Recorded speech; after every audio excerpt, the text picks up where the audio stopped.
Hello everyone, welcome to primary interview preparation channel. তো আমাদের আজকের গল্প হচ্ছে এতুয়া মুন্ডার কাহিনী। মহাশ্বেতা দেবী আহ, লিখেছেন এই এতুয়া মুন্ডার কাহিনী।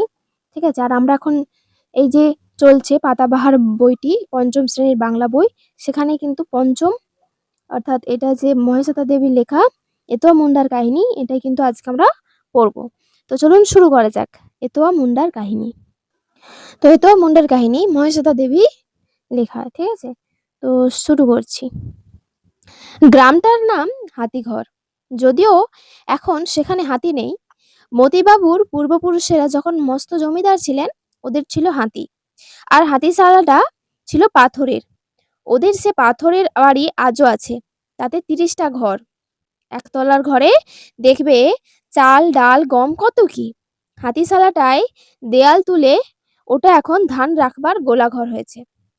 এতো আর দাদু বলে এক সময়ে এটা ছিল আদিবাসী গ্রাম, নাম ছিল সালগেরিয়া। সাবু আর সালগিয়া গাছের পাঁচিল যেন পাহারা দিত গ্রামকে।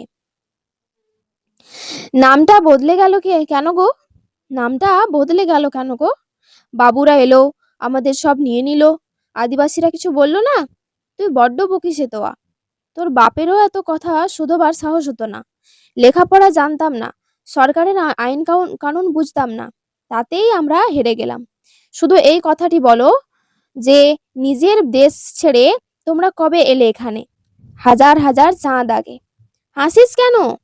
কেউ এখন কেউ চাঁদ দিয়ে বছর হিসেব করে? আমরা তো করেছি, মরণকাল অবধি তাই করব। আমাদের আদি পুরুষেরা, হ্যাঁ, দেশ ছাড়লো। সিধু কানু যখন সাঁওতালদের নিয়ে সাহেবদের সঙ্গে যুদ্ধে নামলো, সে কি ভীষণ যুদ্ধ! সাহেবরা জিতে গেল, সাঁওতালরা এদিক সেদিক পালিয়ে বাঁচলো। এখানে যারা এসেছিল তারা বন কেটে বসত করলো। সে কি আজকের কথা রে? আমরা মুন্ডারা তখনই এলাম। গায়ের বুড়ো সর্দার মঙ্গল নাতিটার দিকে তাকায়। কচি ছেলে, কিছুই জানে না। ওরে জোর জুলুম না করলে কোনো আদিবাসী কখনো দেশ ছাড়ে না। কত বছর বাদে বিরসা মুন্ডা মুন্ডাদের নিয়ে সাহেবদের উৎখাত করবে বলে লড়াই করলো। সেও এক ভীষণ যুদ্ধ।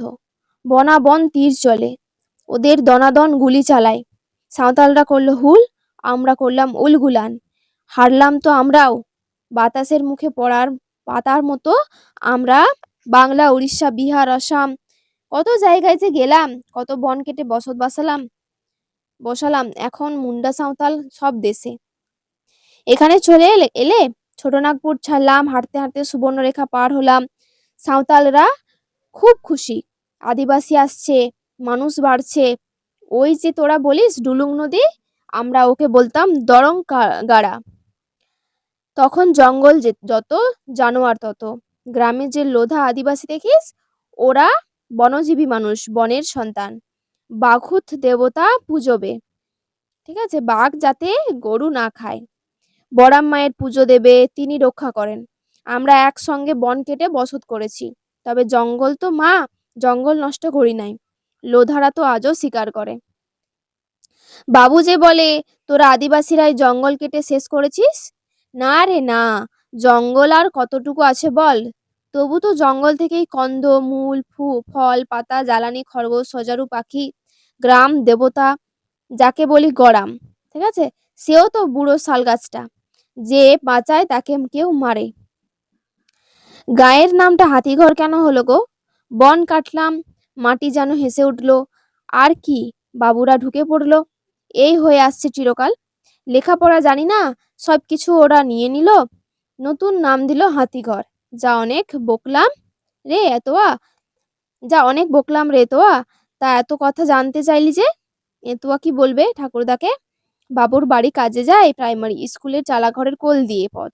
সাঁওতাল মাস্টার গল্প বলে কি বা, ক্লাস বসতে না বসতেই গল্প শুরু করে। গল্পের শুরু কোথায় কে জানে, এতোয়া শুধু শোনে। তখন তারা তীর ছোড়ে সনসন, তীরে তীরে আকাশ আধার। সে যে কি ভীষণ যুদ্ধ, তার আর কি বলি। কোন যুদ্ধের কথা বলে গো মাস্টার? এতোয়া জানে না তো। মহাভারতের যুদ্ধ, রামায়ণের যুদ্ধ, রোহিণী গ্রামের গিয়ে এতোয়া যাত্রাও দেখেছে। আর রামায়ণ মহাভারতের কথাও যাত্রা দেখে সে জেনে ফেলেছে। মাস্টারের গলা শুনতে শুনতে ও দৌড়ে চলে। মতিবাবু হলো গ্রামের ঠাকুর দেবতা। ছোট্ট এতোয়া তার বাগাল। ওর কাজ গরু ছাগল চড়ানো। হাতিঘর কলকাতা থেকে কত কাছে, তবু কত দূরে। হাওড়া থেকে চলো খড়গপুর, তারপর তারপর বসো বাসে এবং নেমে পড়ো গুপ্তমণি মন্দিরের সামনে, বড়াম্মা দেবী যিনি সকলকে রক্ষা করেন।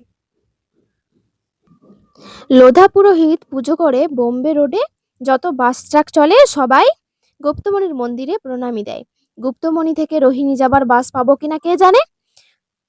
দক্ষিণ পশ্চিমে হাঁটো না 7-8 মাইল। হাঁটতে হাঁটতে বেরোলেই ছোট্ট একটি নদী, যার জল কাঁচের মতো। পেরোলে ছোট ছোট আদিবাসী গ্রাম, ঠিক আছে। তারপর মস্ত গ্রাম রোহিণী। পেরিয়ে দক্ষিণে চলো ডুলং নদী, যার আদিবাসী নাম হচ্ছে গাড়া। সে চলেছে নেচে নেচে তোমার সঙ্গে। যেই দেখলে আকাশ ছোঁয়া একটি শাল আর অর্জুন গাছ, পৌঁছে গেলে এতোয়াদের গ্রাম হাতিঘর। গাছের গোড়ায় দেখবে পোড়ামাটির মস্ত হাতি, মস্ত ঘোড়া। ছোট্ট ছোট্ট অমন অনেক হাতি, অনেক ঘোড়া। আদিবাসী ও আদিবাসী সবাই গ্রাম দেবতাকে বা গরামকে পুজো দিয়েছে। ডুলং নদী খানিক বাদেই মিলেছে সুবর্ণরেখায়। সে যেন গেরুয়া জলেই সমুদ্র। ইচ্ছে হলেই নেমে স্নান করতে পারো। জল তো কোমর অবধি ডুবে যাবে না, স্রোত কি জোরালো। এতোয়া ওর প্রিয় মোষটির পিঠে চেপে চলে যায় গেরুয়া সমুদ্র পেরিয়ে। কত সময় এতোয়া কি করে, ও গরু ছাগল মোষ চড়ায়। নামটি এতোয়া কেন গো? রবিবারে জন্মালে যে। সোমে জন্মালে নাম হতো সোমরা। সোমাই এমনি কোনো নাম। আদিবাসীদের যার ইচ্ছে জন্মবারের সঙ্গে মিলিয়ে নাম রাখো। যার ইচ্ছে সে তা তোমার আমার মতো বাংলা নাম রাখে। এতোয়ার নামটি দিল ঠাকুরদা মঙ্গল মুন্ডা। এ রাজ্যে মুন্ডা, সাঁওতাল, লোধা সবাই বাংলাও বলে, নিজের ভাষাও বলে। এতোয়াকে দেখলে মনে হয় দুরন্ত এক বাচ্চা ঘোড়া, এখনই লাফিয়ে উঠে দৌড় লাগাবে। বয়স তো মোটে 10। মাথায় লালচে চুল, খুব ঝাঁকড়া, সব সময় পরনে একটি খাকি হাফ প্যান্ট। চোখ দুটো জলজলে আর ধারালো। সব দিকে ওর নজর থাকে। ঠাকুরদা বড্ড বুড়ো, বড্ড ছোট। ওকে অনেক কথা ভাবতে হয়। ও একটা শুকনো ডাল, কয়েকটা শুকনো পাতা ওর সব চোখে পড়ে। সব ও জ্বালানির জন্য কুড়িয়ে নেয়। গ্রামে তো প্রতি সপ্তাহে হাট বসে। হাটের দোকান ঝাটপাট দিয়ে ও একটা বস্তা চেয়ে নিয়েছে। বস্তাটি ওর সঙ্গে থাকে। পুরনো আমবাগানে বাবুর গরু চড়াতে চড়াতে ও ঠিক কুড়িয়ে নেয় টৌকো আম, তারপর শুকনো কাঠ, মেটে আলু খুঁড়ে বের করে মাটি থেকে, মজা পুকুরের পাড় থেকে তোলে শাক, সবই চলে যায় ওর বস্তায়।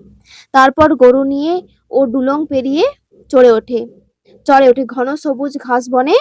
মোষ ছেড়ে দেয়, আবার ও দৌড় মারে চরের মাঝে সুবর্ণরেখা, যেখানে সরু বাঁশে বোনা জালটা পেতে সেখানে এখনো রাজা। এই নদী আকাশ চরের রাজা। নিজেকেই বলে মাছ পেলে মাছ খাবো, শাক তো খাবোই।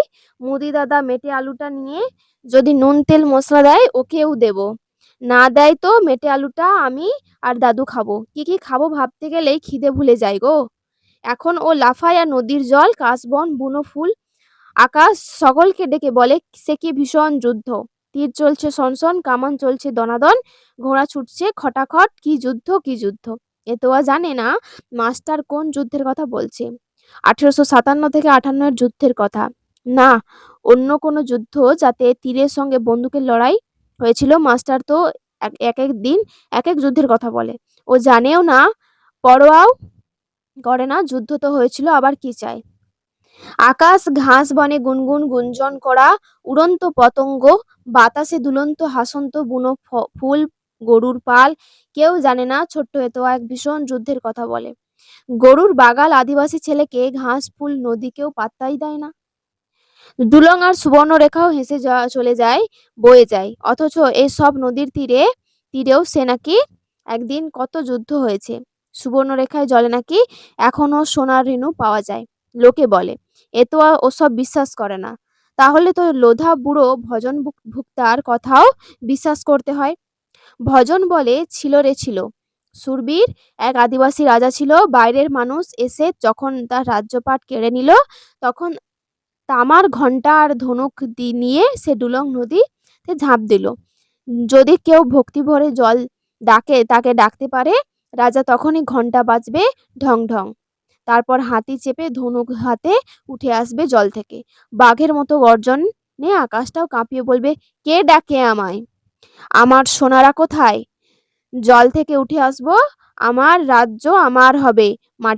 মাটি ঢেকে দেব জঙ্গলে আর জঙ্গলের প্রাণী, জঙ্গলের মানুষ দিয়ে। সেজন্য পাতালে আমি কতদিন অপেক্ষা করব?